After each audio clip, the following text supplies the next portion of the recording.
Shri Sai Vidya Nidhi national PU college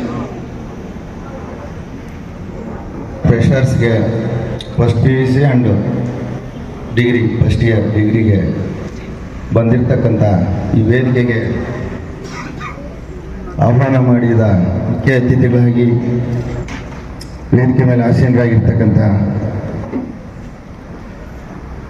Shri Rajashekhara ಗೌಡ್ರವರೇ ಹಾಗೂ ಈ ವೇದಿಕೆಗೆ ನಮ್ಮ ಪ್ರತಿಭಾ ಮೇಡಮ್ ಅವರು ಬರಬೇಕಾಗಿತ್ತು.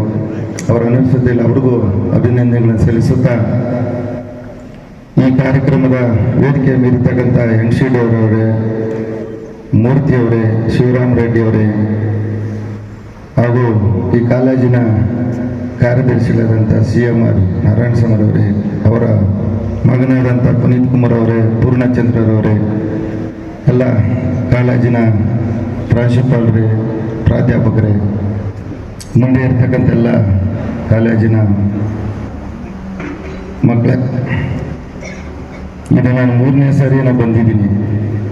ಹೌದಾ? ಇಲ್ಲ ಗೊತ್ತಿಲ್ಲ ನಿಮಗೆ, ಬಂದಿರೋರು ಗೊತ್ತಿಲ್ಲ. ಸೆಕೆಂಡ್ PU ಇದ್ದೀರಾ?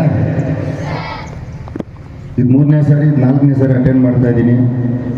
ಫಸ್ಟ್ ಟೈಮ್ ಬಂದಾಗ ಭಾಳ ಗೊಂದಲಾಗಿ ಮಾತಾಡ್ತಾ ಇದ್ರಿ, ಆ ಕಡೆನೂ ಇತ್ತು ಪ್ರೋಗ್ರಾಮು. ಈಗ ಭಾಳ ಶಿಸ್ತಾಗಿ ಕೂತಿದ್ದೀರಿ, ಭಾಳ ಸಂತೋಷ ಆಗ್ತಾ ಇದೆ ನನಗೆ.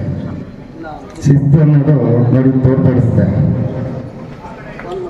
ನಾವು ಯಾವತ್ತೂ ಕೂಡ ಒಂದು ಸಂಸ್ಥೆಯಲ್ಲಿ, ಒಂದು ಕಾಲೇಜಿನಲ್ಲಿ ಇರುವಾಗ ನಮ್ಮ ನಡತೆ ಮತ್ತು ನಮ್ಮ ಭಾವನೆಗಳು ಎಷ್ಟೇ ಇದ್ರೂ ಕೂಡ ನಡತೆ ಅನ್ನೋದಿದೆಯಲ್ಲ, ಭಾಳ ಪಾಯಿಂಟ್ ಇಂಪಾರ್ಟೆಂಟ್ ಇರುತ್ತೆ.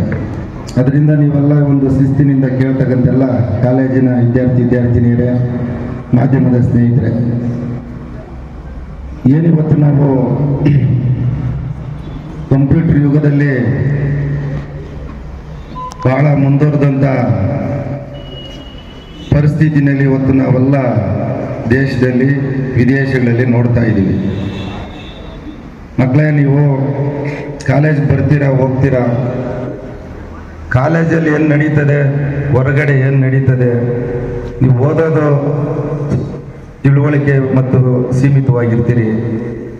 ಹೊರಗಡೆ ಆಡಳಿತದಲ್ಲಿ ಏನಾಗ್ತದೆ ಅನ್ನೋದನ್ನು ನೀವೆಲ್ಲ ಇವತ್ತು ಯುವ ಜನತೆ, ಯುವ ಶಕ್ತಿ ಮನಗಣಬೇಕಾಗುತ್ತೆ. ಇವತ್ತು ನೋಡಿ, ನಾವೆಲ್ಲ ಮೊಬೈಲ್ಗಳು ಬಂದಿರೋದು ನೋಡಬಾರ್ದು ಅಂತಲ್ಲ, ಬಟ್ ಅದನ್ನು ಒಳ್ಳೆಯದನ್ನು ನಾವು ಯೂಸ್ ಮಾಡ್ಕೊಬೇಕಾಗುತ್ತೆ. ಇವತ್ತು ಮೊಬೈಲ್ಗಳಿಂದ ಎಷ್ಟೋ ಪ್ರಾಣಹಾನಿ ಆಗ್ತಾ ಇದೆ, ಮೊಬೈಲ್ಗಳಿಂದ ಮೋಸ ಹೋಗ್ತಾ ಇದ್ದಾರೆ, ಫ್ರಾಡ್ಗಳಾಗ್ತಾ ಇದೆ. ಮೊಬೈಲ್ಗಳಿಂದ ಪ್ರತಿಯೊಂದು ಕೂಡ ಸೈಬರ್ ಕೇಸಸ್ಗಳಾಗ್ತಾ ಇದ್ದಾವೆ.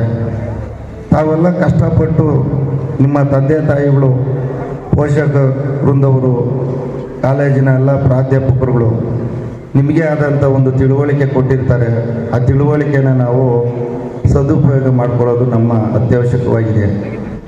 ಅದ್ರ ಜೊತೆಗೆ ನಾವು ಏನು ಹೇಳ್ತಾ ಇದ್ದೀನಿ ಅಂತಂದರೆ, ಇವತ್ತು ನಾವು ಬಸ್ ಸ್ಟ್ಯಾಂಡಲ್ಲಿ ನಿಂತಿರಬೇಕಾದ್ರೂ, ಕಾರಲ್ಲಿ ಹೋಗ್ಬೇಕಾದ್ರೂ, ಮಧ್ಯದಲ್ಲಿ ಎಲ್ಲೋ ಒಂದು ಗಾಡಿ ನಿಂತೋಗಿದ್ರು ಕೂಡ ಇವತ್ತು ನೀವು ಫೇಸ್ಬುಕ್ಕಲ್ಲಿ ನೋಡ್ತಾ ಇದ್ದೀರಾ, ಪ್ರತಿಯೊಂದು ಜಾಗದಲ್ಲಿ ಒಳ್ಳೆಯದಾಗುತ್ತೋ ಕೆಟ್ಟದಾಗುತ್ತೋ ಅಬ್ಸರ್ವ್ ಮಾಡಿ.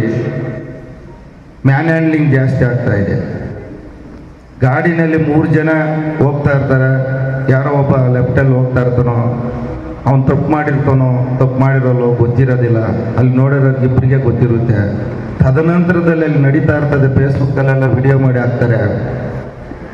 ಹೆಣ್ಣಿರಲಿ ಗಂಡಿರಲಿ ಮ್ಯಾನ್ ಹ್ಯಾಂಡ್ಲಿಂಗ್ ಆಗ್ತದೆ. ಮನುಷ್ಯನಿಗೆ ಮ್ಯಾನ್ ಹ್ಯಾಂಡ್ಲಿಂಗ್ ಮಾಡೋದು ತಪ್ಪು, ಅದು ಕಾನೂನಿದೆ, ಕಾನೂನಾತ್ಮಕವಾಗಿ ಕಾನೂನು ತಗೊಂತದೆ. ಸಡನ್ನಾಗಿ ನಮ್ಮ ಹುಡುಗನ ತೊಂದರೆ ಆಗಿಬಿಡ್ತು, ಅಲ್ಲಿ ಸತ್ಯನ ಅಸತ್ಯನ, ನ್ಯಾಯನ ಧರ್ಮನ ನೋಡೋದೇ ಅಲ್ಲ, ಮ್ಯಾನ್ ಹ್ಯಾಂಡ್ಲಿಂಗ್ ಮಾಡಿಬಿಡ್ತಾರೆ. ಕಣ್ಣಿಗೋ, ಕಿವಿಗೋ, ಹೊಟ್ಟೆಗೋ, ಎಲ್ಲೋ ಒಂದು ಕಡೆ ಮನುಷ್ಯನ ದೇಹದಲ್ಲಿ ಏಟ್ ಬಿದ್ದಾಗ ಅವನು ಬಡವನಿರ್ತಾನೋ ಶ್ರೀಮಂತರಿರ್ತಾನೋ ಅದು ಪ್ರಶ್ನೆ ಬರಲ್ಲ. ಬಟ್ ನೋವು ಹೊಡೆಯೋದು ಯಾರು ಕೊಟ್ಟವ್ರ ಅಧಿಕಾರ ನೋಡಿ, ಅಬ್ಸರ್ವ್ ಮಾಡಿ. ಎಲ್ಲ ಫೇಸ್ಬುಕ್ಗಳ ನೋಡಿ, ಇಡೀ ದೇಶದಲ್ಲಿ ನೋಡಿ, ರಾಜ್ಯದಲ್ಲಿ ನೋಡಿ, ಜಿಲ್ಲೆಗಳಿಗೆ ನೋಡಿ, ಫೇಸ್ಬುಕ್ಕಲ್ಲಿ ಹೊಡಿತಾರೆ, ಅವ್ರನ್ನ ವಿಡಿಯೋ ಮಾಡಿ ಬಿಡ್ತಾರೆ. ಒಳ್ಳೆಯದ ಸತ್ಯ ನೋಡಿ, ಕೇಳಿ ನೋಡಿ, ಎಷ್ಟು ನೋವಾಗುತ್ತೆ. ಹೊಡೆದ್ಬಿಟ್ಟು ಹೊರಟೋಗ್ಬಿಡ್ತಾರೆ. ಬಟ್ ಸಿಗೋದಿಲ್ಲ ಅಂತಲ್ಲ, ಸಿಗ್ತಾರೆ. ಅವ್ರನ್ನ ಫೇಸ್ಬುಕ್ಕಲ್ಲಿ ನೋಡಿ, ಅವ್ರ ಫೋಟೋಸ್ ನೋಡಿ, ಗಾಡಿ ವೆಹಿಕಲ್ ನಂಬರ್ಗಳು ನೋಡಿ ಎಲ್ಲ ಆಗ್ತಾ ಇದೆ. ಇದೆಲ್ಲ ಆಗಬಾರ್ದು. ನಾವೆಲ್ಲ ಯುವಜನತೆ ಒಳ್ಳೆಯದನ್ನು ಬಯಸ್ಬೇಕು, ಮನುಷ್ಯನಾಗಿ ನೋಡಬೇಕು. ಆ ಭಾವನೆಗಳು ಯಾರು ಇರ್ತದೋ, ಆ ಭಾವೈಕ್ಯತೆ ಯಾರು ಇರ್ತದೋ, ಮನುಷ್ಯತ್ವ ಗುಣಗಳನ್ನು ಯಾರು ಬೆಳೆಸ್ಕೊಂತಾರೋ ಅದು ಶಾಂತಿಯಾಗಿ ದೇಶ ಉಳಿಯೋಕ್ಕಾಗ್ತದೆ. ಇಲ್ಲಾಂದರೆ ದೇಶ ಉಳಿಯಲಿಕ್ಕೆ ಸಾಧ್ಯನೇ ಇಲ್ಲ. ಕೆಟ್ಟ ವ್ಯವಸ್ಥೆ, ಅವ್ರದ್ದೇ ಆದಂಥ ಭಾವನಾತ್ಮಕ ವಿಷಯಗಳು ಇಟ್ಕೊಂಡು ಬೇರೆಯವ್ರನ್ನ ಮಾತನಾಡೋದು, ಅವಶ್ಯಕತೆ ಇಲ್ಲಂಥ ವಿಚಾರಗಳನ್ನು ಮಾತನಾಡೋದು. ನಾನು ಸರಿ ಇದ್ದೀನಾ ಫಸ್ಟು? ನಾನು ಸರಿ ಇಲ್ಲದ ಬಂದು ಇಲ್ಲಿ ವೇದಿಕೆಯಲ್ಲಿ ಮಾತಾಡೋಕ್ಕಾಗಲ್ಲ. ನಾವು ಕೂಡ ತಪ್ಪು ಮಾಡ್ತೀವಿ. ತಪ್ಪನ್ನ ಸರಿ ತಿದ್ದಿ ನಡ್ಕೊಳ್ಳೋಗೋದೇ ಮನುಷ್ಯನ ಭಾವನೆ, ತತ್ವ, ಅದು ಸಿದ್ಧಾಂತ. ಮನುಷ್ಯನ ಭಾವನೆಗಳಲ್ಲಿ ಏನಾದರೂ ನಾವು ಮಾತಾಡ್ತೀವಿ ಅಂತಂದರೆ ಈ ಸಂವಿಧಾನದಲ್ಲಿ ಅವಕಾಶ ಇಲ್ಲ. ಬಾಬಾ ಸಾಹೇಬ್ ಅಂಬೇಡ್ಕರ್ ಅವರು ಈ ಸಂವಿಧಾನವನ್ನು ಕಟ್ಟುನಿಟ್ಟಾಗಿ ಕರೆಕ್ಟಾಗಿ ಮಾಡಿಬಿಟ್ಟು ಬರೆದಿಟ್ಟಿದ್ದಾರೆ. ಯಾರಲ್ಲ ಸಂವಿಧಾನ ಚರಿತ್ರೆ ಓದಿ, ಆರ್ಟಿಕಲ್ಸ್ ಓದಿ. ಸಂವಿಧಾನ ಯಾರು ತಿಳ್ಕೊತಾರೋ ಎಲ್ಲರಿಗೂ ನ್ಯಾಯ, ಧರ್ಮ, ಕಾನೂನು ಪಾಲನೆಗಳು ಗೊತ್ತಾಗುತ್ತೆ. ಯಾರು ಸಂವಿಧಾನ ತಿಳ್ಕೊಳ್ಳಲ್ಲೋ ಅವ್ರಿಗೆ ಅರಿವೇ ಇರೋದಿಲ್ಲ.